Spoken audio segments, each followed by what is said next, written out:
here's how to fix Steam can't add a phone number. Open the Steam app and click your profile name in the top right corner. Select Account Details, then scroll down to Contact Information and choose Add Phone Number.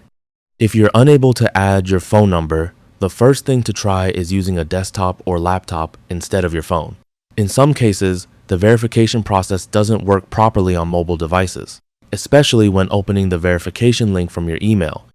If you're already using a computer and the option still isn't working, click Help in the top menu and select Steam Support. Next, open My Account. Then select Steam Guard Mobile Authenticator. Scroll to the bottom and click My Issue Isn't Listed. In the support form, explain that you're unable to add a phone number to your Steam account.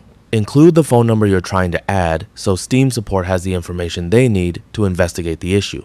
Submit the request and wait for a response from Steam support.